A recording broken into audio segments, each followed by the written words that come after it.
اس لیے فرمایا کہ اگر تمہیں منکر نظر آ جائے تو تمہیں چاہیے کہ اس منکر کرنے والے کے منکر کی کسی کو خبر نہ کرو، اللہ تعالیٰ پھر تمہارے ذریعے سے اصلاح کریں گے۔ اور اگر تم نے خبر کی لوگوں کو تو اللہ تعالیٰ تمہیں اس ذمہ داری سے اور اس کام سے محروم کر دیں گے۔ ہاں سنو غور سے، اللہ ذمہ داری سے محروم کر دیں گے۔ ہاں کیوں؟ اس لیے کہ وہ تو اپنے بندوں کے گناہوں کی معافی کا اعلان کر رہا، اور بندے بندوں کی پکڑ اور ان کی ذلت کا اعلان کر رہے ہیں۔ سنو، وہ تو اعلان کر رہا ستاری کا، اللہ تو اعلان کر رہا ہے ستاری کا، جی ہاں، کہ میں ستار ہوں اور میں اپنے ستار ہونے کی صفت کو قیامت میں ظاہر کروں گا، قیامت میں ظاہر کروں گا، جی ہاں۔ اس ایک حدیث کی تحقیق کے لیے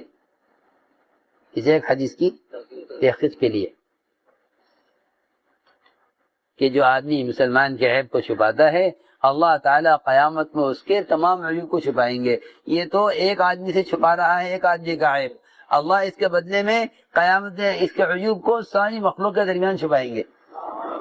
جی ہاں، یہ ایک آدمی کے عیب کو ایک آدمی نے چھپایا، کسی کو خبر نہیں کی، اور قیامت میں اللہ تعالیٰ اس کے عیب کو چھپائیں گے ساری مخلوق کے سامنے۔ اور سنو اگلی بات، یہ تو دنیا میں ایک مسلمان کے عیب کو ایک سے بیان کرے گا، ایک مسلمان کے عیب کو ایک سے جا کر بیان کرے گا، اپنا یوں کر رہا ہے۔ اللہ تعالیٰ کیا کریں گے کہ اللہ تعالیٰ اس کے ایک عیب کو نہیں، اس کے سارے عیوب کو قیامت میں سارے انبیاء، فرشتے، سارے انسانوں کے درمیان کھولیں گے۔ لو سوچو، ہاں اسے کیا کرے گا؟ یہ تو ایک انسان کے عیب کو دیکھ کر ایک کے سامنے بیان کر لے گا، فلاں صاحب ایسے ہیں جی، اور اللہ کیا کریں گے کہ اللہ اس کے سارے عیوب کو قیامت میں ساری مخلوق کے سامنے، جس میں ملائکہ بھی ہوں گے، فرشتے بھی ہوں گے، انبیاء بھی ہوں گے، جی ہاں، عام انسان مسلمان بھی سب ہوں گے، سب کے سامنے اس کا عیب کھلے گا۔ تو نے دنیا میں میرے ایک بندے کے عیب کو ظاہر کیا تھا، آج میں تیرے عیوب میرے مخلوق کے سامنے ظاہر کرتا ہوں۔ بول، سنو، یہ میں نے عرض کیا، یہ حدیث کہ جو آدمی دنیا میں کسی مسلمان کے عیب کو چھپاتا ہے، اللہ تعالیٰ اس کے تمام عیوب کو ساری مخلوق کے درمیان قیامت کے دن چھپائیں گے۔ اس حدیث کی تحقیق کے لیے 1 مہینے کا سفر کیا صحابی نے، سواری خریدی، تجاوا کسا، تو سوار ہوئے، 1 مہینے کا سفر کیا ملک شام۔ معلوم ہوا وہاں ایک صحابی ہیں، انہیں یہ حدیث معلوم ہے، وہ یہ حدیث تھی جس کی تحقیق کے لیے گئے، وہ وہاں سے معلوم کر کے آئے۔ تو میں نے عرض کیا کہ منکر سے روکنا اچھی بات ہے، اس کا طریقہ کیا ہے؟ جی ہاں، یہ نہیں جس طرح چاہو روکو، جی ہاں، بلکہ اللہ تعالیٰ اصلاح کا کام ان سے لیتے ہیں جو مسلمان کے عیب کو چھپاتے ہیں، جی ہاں، یہ اس کا ادب بتلایا ہے کہ منکر سے روکنے کا ادب یہ ہے، اور منکر سے روکنے کے لیے شرط یہ ہے کہ آپ منکر کرنے والے کے عیب کو تلاش مت کریں، جی ہاں، میں کو ضرور بات عرض کر رہا ہوں، پولیس والے جو ہوتے ہیں وہ جرائم تلاش کرتے ہیں، پولیس والے کیا کرتے ہیں؟ جرائم تلاش کرتے ہیں، جی ہاں، وہ یہ دیکھتے ہیں کہ کون کون برائی کر رہا ہے۔ میری بات دھیان سے سننی ہوگی بہت زیادہ تر، ان کا کام یہ ہے کہ دیکھو کون غلط کر رہا ہے، دیکھو کون کیا کر رہا ہے، تو وہ لوگوں کو جرائم کی نظر سے دیکھتے ہیں، اس لیے کوئی ان کو اچھی نظر سے نہیں دیکھتا، پولیس والوں کو اچھی نظر سے نہیں دیکھتا۔ دیکھ لیں کوئی بھی ہو، پولیس والوں کو لوگ اچھی نظر سے نہیں دیکھتے، کیوں؟ اس لیے کہ وہ لوگوں کو پکڑ کی نظر سے دیکھ رہے ہیں، کون کیا کر رہا ہے، ہاں، نگرانی ہوتی ہے نا پولیس والوں کی، اس لیے کوئی پولیس والوں کو اچھی نظر سے نہیں دیکھے گا، ہاں، اس لیے کہ یہ لوگوں کو بری نظر سے دیکھ رہے ہیں تو لوگ انہیں اچھی نظر سے نہیں دیکھیں گے۔ اس نے حکم دیا ہے کہ مومن کے بارے میں ہمیشہ اچھا گمان رکھو، مومن کے بارے میں ہمیشہ اچھا گمان رکھو، مومن کے بارے میں، کہ مومن کے بارے میں ہمیشہ اچھا گمان رکھو، اور مومن کے عیب کی تلاش میں مت لگو۔ مومن کے عیب کو تلاش کرنا، مومن کے عیب کو تلاش کرنا اللہ کے نزدیک بڑا جرم ہے، کیونکہ ہمارا کام ہے بھلائیوں کا لین دین، کہ بھلائیاں لو، بھلائیاں دو، ہر ایک کے اندر خیر تلاش کرو، ہر ایک کے اندر سنو، ہر ایک کے اندر خیر تلاش کرو، سنو۔ یوں کہیں یہ دعوت کا میدان جس میں کام کرنے والے چل رہے ہیں، کام کرنے والے چل رہے ہیں، تو یہ دعوت کا میدان یہ تو ایک چمن ہے۔ کیا ہے؟ چمن، جی ہاں چمن ہوتا ہے نا، ایک چمن ہے۔ اس میں داخل ہونے والوں کی دو قسمیں ہیں، داخل ہونے والوں کی دو قسم۔ ایک قسم تو ہے شہد کی مکھی بن کر داخل ہونا۔ کیا بن کر؟ سنو ادھر دیکھو، شہد کی مکھی، اس کو شہد بنانا ہے، اسے انسانوں کو نفع پہنچانا ہے، اسے لوگوں کو امراض سے نکالنا ہے، اس شہد کے ذریعے لوگوں کو شفا حاصل ہونی ہے، یہ شہد کی مکھی ہے۔ کیا ہے یہ؟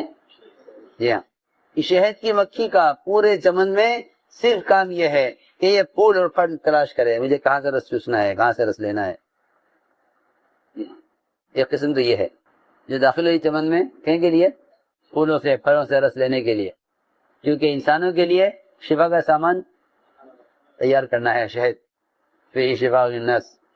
ہاں، اس شہد کی مکھی کو کوئی مطلب نہیں اس سے کہ یہاں درختوں کے نیچے کہاں کھاد پڑی ہے، کہاں گندگی ہے۔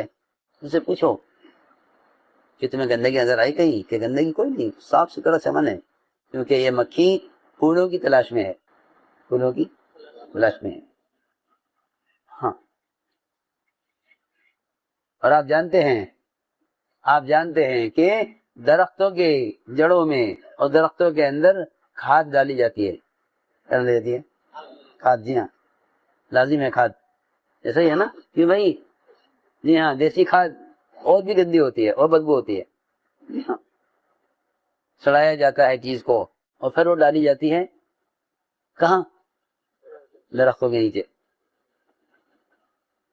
لوگ غور سے سننا بات، کہ جیسے کھاد ضروری ہے ان درختوں کے لیے، اس طرح یہ ضروری ہے کہ مسلمان میں کوئی نہ کوئی عیب ہوگا، یہ عیب ہوگا، جی عیب سے پاک صرف اللہ کی ذات ہے، عیب سے پاک صرف اللہ کی ذات ہے، مسلمان میں عیب ہوگا۔ تو یہ شہد کی مکھی داخل ہوئی ہے، یہ پورے چمن میں پھل پھول تلاش کرے گی، اس سے پوچھو گندگی کہ مجھے کہیں نہیں ملی، اس لیے کہ یہ گندگی کی تلاش میں نہیں ہے۔ دوسری قسم داخل ہونے والی، کہ دوسری قسم داخل ہونے والی وہ سور ہے اور خنزیر ہے، سور اور خنزیر، جی ہاں انہیں کہیں کی تلاش ہے؟ گندگی کی تلاش ہے، جی انہیں گندگی کی تلاش ہے، انہیں کوئی مطلب نہیں اس سے کہ اس چمن میں کیا پھول ہیں، کیا پھل ہیں، انہیں کوئی مطلب نہیں ہے۔ جی ہاں، وہ پورے چمن میں تلاش کریں گے کہ گندگی کہاں ہے، گندگی کہاں ہے، گندگی کہاں ہے، جی ہاں، اور پورے چمن میں اگر کسی ایک کونے میں گندگی ہے تو ان کو مل جائے گی، جی ہاں کیونکہ یہ اس گندگی کے متلاشی ہیں، اس کے تلاش کر رہے ہیں۔ یہ سمجھنے کی بات ہے کہ مسلمان کا عیب تلاش کرنا اور مسلمان کے اندر کی خوبیاں نیکیاں تلاش کرنا۔ ایک جنازہ لایا گیا حضور اکرم صلی اللہ علیہ وسلم کے زمانے میں، آپ نے فرمایا ہوا تھا کہ جنازہ کوئی آئے تو ہمیں بتاؤ، نماز ہم پڑھائیں گے۔ جنازہ آ گیا، رکھا گیا، آپ کو خبر کی گئی کہ آپ آئیے، نماز جنازہ ہے، آپ تشریف لائے۔ جب آپ تشریف لائے نماز کے لیے تو یہ جنازہ ایسے آدمی کا جنازہ تھا جو اپنی برائی میں مشہور تھا، برائی میں کیا تھا؟ سو گئے، برائی میں مشہور، ہاں جہاں لوگ جانتے تھے آدمی اچھا نہیں، سب کے درمیان مشہور تھا یہ آدمی، یہ آدمی اچھا نہیں ہے. آپ نماز کے لیے آئے تو عمر رضی اللہ تعالی عنہ نے آپ کو نماز پڑھانے سے روک دیا کہ آپ مت آئیے اس کے جنازے پر، آدمی اچھا نہیں ہے، اس سے کوئی اور نماز پڑھا کر دفن کر دے گا، آپ اس کے جنازے پر مت آئیے. آپ کو روک دیا حضرت عمر نے. حالانکہ عمر رضی اللہ تعالیٰ عنہ سب سے زیادہ منشا کو پہچاننے والے تھے، اس امت کے ملہم بھی ہیں. اللہ کی آپ نے فرمایا ہر امت میں ایک ملہم ہوتا ہے، میری امت کا ملہم عمر ہے کہ اللہ کی طرف سے اس کو صحیح بات دکھانے کی جاتی ہے. جی ہاں، ایسے آدمی کہ ساری امت کا ہر امت کا ایک ملہم ہوتا ہے، میری امت کا ملہم عمر ہے کہ اس کو صحیح بات الہام کی جاتی ہے، اس کی زبان پر صحیح بات جاری ہوتی ہے. سنو، لیکن یہاں حضرت عمر سے یہ چوک ہوئی، حضرت عمر نے آپ کو نماز سے روکا. تو آپ نے میں ہاں بھائی بیٹھو غور کرو اس آدمی کا کیا کیا جاوے، ہم پڑھائیں نہ پڑھائیں، تمہاری کیا رائے ہے، تمہاری کیا رائے ہے. مسئلہ تو تقاضا یہ ہے کہ نہیں، ان سے نہیں ملنا چاہیے، ان کے پاس نہیں آنا چاہیے، ان کی نماز ہمیں نہیں پڑھانی چاہیے. جی ہاں، یہ ہماری پارٹی کے نہیں ہیں، یہ کون ہے کیا ہے، کچھ نہیں. ہاں، مشورہ نہیں کیا کہ بتاؤ بھائی ہمارے ایک رائے دے رہے ہیں اور ساتھی کی کیا رائے ہے، فلاں صاحب سے ملاقات کے لیے، فلاں کے جنازے پر جانے کے لیے مشورہ کر لو. سنو، جی ہاں، مصلحت. حضرت تھانوی رحمۃ اللہ علیہ فرماتے تھے کہ مصالح تو پیسنے کی چیز ہے. میری بات بہت دھیان سے سننی پڑتی ہے، مسالے پیسنے کی چیز. یہاں لوگ مسالے کا خیال کر بھائی مصلحت کا تقاضا ہے، مصلحت کا تقاضا، یہ نہیں کرنا وہ نہیں کرنا. اور تھانوی کیا فرماتے کہ مسالے کیونکہ حکیم ہے، حکیم علومت ہے، حکیم جانتا ہے، حکیم جانتا ہے. جی ہاں، حکمت والا ہوتا ہے. فرماتے تھے کہ مصالح کو تو پیسا جاتا ہے،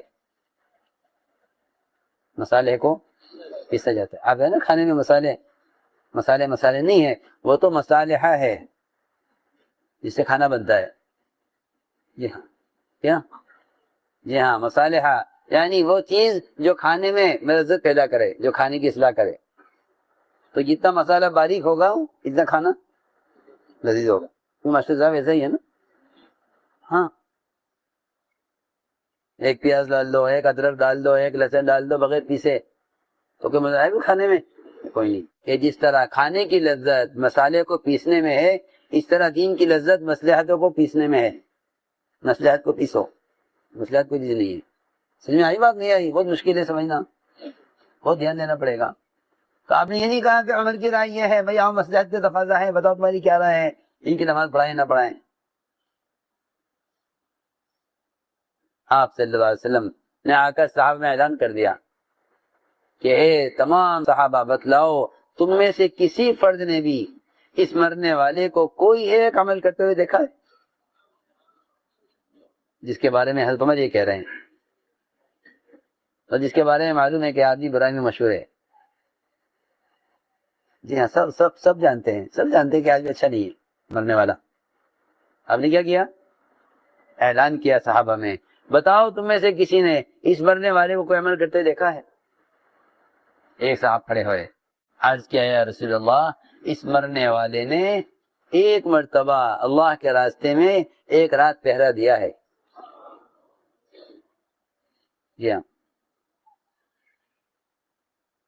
ہاں تو اعلان ہو کر خرابیاں تلاش کی جاتی ہیں اعلان کر کے. بتاؤ بھائی، اور بتاؤ آپ کے پاس، آپ کو کے بارے میں اس کے بارے میں کوئی غلط بات معلوم ہو تو بتاؤ، اس کے بارے میں غلط بات معلوم ہو تو بتاؤ. جی ہاں، یہاں اعلان کر کے لوگ خرابیاں تلاش کرتے ہیں، وہاں اعلان کر کے خراب آدمی کی خوبی تلاش ہو رہی ہے. سنو، فرق دیکھو، فرق. جی ہاں، فرق کیا کرو صحابہ کی دعوت میں، ہماری دعوت میں، صحابہ کے طریقوں میں، ہمارے طریقوں میں. دیا یہ نہیں وہ تو صحابی تھے، ہم تو صحابی نہیں ہیں. ہاں بھائی، تم کیا ہو؟ تم کیا ہو کہ تم تو اس امت کے بعد والے ہو، صحابہ تمہارے پہلے والے ہیں، بعد والوں کو پہلے والوں کے طریقوں پر چلنا پڑے گا. ہاں، یہ نہیں وہ زمانہ وہ تھا، یہ زمانہ یہ ہے. ہاں، دین زمانے کے تابع نہیں ہے، زمانہ دین کے تابع ہے. تو یہ خوبی ملی اعلان کر کے. جی ہاں، ایک صحابی نے صرف ایک خوبی ایک مرتبہ اس مرنے والے نے اللہ کے راستے پہرا دیا ہے۔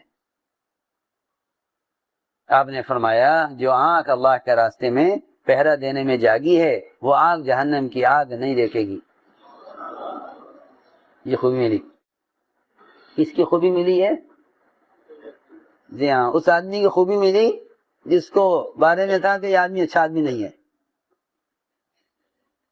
اس کی یہ خوبی ملی، اس کی یہ خوبی ملی تھی، تلاش کر کے اعلان کر کے فرمایا آپ نے عمر پیچھے ہٹ جاؤ۔ جی ہاں، روایت میں عمر پیچھے ہٹ جاؤ، تمہیں کوئی حق نہیں ہے کسی کے اعمال کے بارے میں سوال کرنے کا۔ عمر پیچھے ہٹو، تمہیں کوئی حق نہیں ہے کہ تم لوگوں کے اعمال کے بارے میں سوال کرو، یہ آدمی کیسا ہے، وہ آدمی کیسا ہے۔